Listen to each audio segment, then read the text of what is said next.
तुम्ही डॉलरमध्ये पैसे कमवताय पण अजूनही सेव्हिंग मात्र रुपयांमध्ये करताय, तर तुम्ही सायलेंटली दरवर्षी तुमचे पैसे गमवताय, ते सुद्धा तुमच्या लक्षात न येता. एक गोष्ट तुम्हाला स्पष्टपणे कोणीच सांगत नाही, गेल्या 20 वर्षांमध्ये रुपयांची किंमत डॉलरच्या तुलनेत सतत घसरते. एक वेळ होती जेव्हा एका डॉलरची किंमत 45 रुपये एवढी होती. आज तीच एका डॉलरची किंमत साधारण 94 रुपयांच्या आसपास आहे आणि ही छोटी घसरण अजिबात नाहीये. यामध्ये तुमच्या पैशांची पर्चेसिंग पॉवर कमी होते, तुमच्या पैशांची ताकद घसरते. समजा जर तुम्ही फिक्स डिपॉझिट मध्ये इन्व्हेस्ट केलं आणि 7% रिटर्न्स तुम्हाला मिळत असतील, त्याच वर्षी नेमकी जर रुपयाची किंमत डॉलरच्या तुलनेमध्ये 5% कमी झाली ना, तर तुम्हाला रिटर्न्स किती मिळाले? फक्त 2%. आणि या प्रोसेस मध्ये तुम्ही फक्त रिटर्न्स नाही गमवत आहात, तर तुमच्या पैशांची ताकद सुद्धा दरवर्षी घसरते. वेल, यावरती सोल्युशन काय? तर सोल्युशन सोपं आहे. तुमचे पैसे त्या करन्सीमध्ये गुंतवा ज्या करन्सीची किंमत खरंच वाढते. US इक्विटी फंड, एक स्मार्ट गिफ्ट NFO, हा फंड एक्झॅक्टली हेच काम करतो. तुमचे पैसे थेट US मार्केटमध्ये गुंतवले जातात, जसं की Amazon, मास्टर कार्ड, नायकी,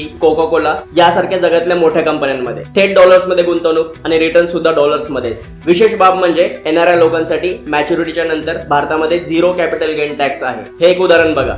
जर समजा 2021 मध्ये दर महिन्याला $1000 तुम्ही या फंड मध्ये गुंतवले असते, 16.02% तुम्हाला रिटर्न्स मिळाले असते, 2 वर्षांसाठी तुम्ही ते पैसे होल्ड केले असते, तर आज म्हणजे 2026 मध्ये तुमच्याकडे असले असते साधारण $39,820. हो, मी डॉलर्स मध्ये सांगतोय. आता हीच इन्व्हेस्टमेंट तुमच्या रुपयांमध्ये केलेल्या FD सोबत कम्पेअर करून बघा. डॉलरच्या तुलनेत त्याची किंमत अजून कमी झाली असती. आजच्या जगातले ऑलमोस्ट व्यवहार डॉलरमध्ये होत आहेत आणि डॉलरची किंमत ज्या स्पीडनं वाढते त्याच्यासोबत जर का तुमच्या सेव्हिंगची स्पीड वाढत नसेल ना, तर यामध्ये सुधारणा करण्याची ही योग्य वेळ आहे. तुम्ही सुद्धा जर का NRI असाल, ही गोष्ट तुमच्यासोबत रिलेट होत असेल, तर खाली डॉलर अशी कमेंट करा आणि संपूर्ण माहिती, सगळे डिटेल्स मी तुम्हाला DM करेन.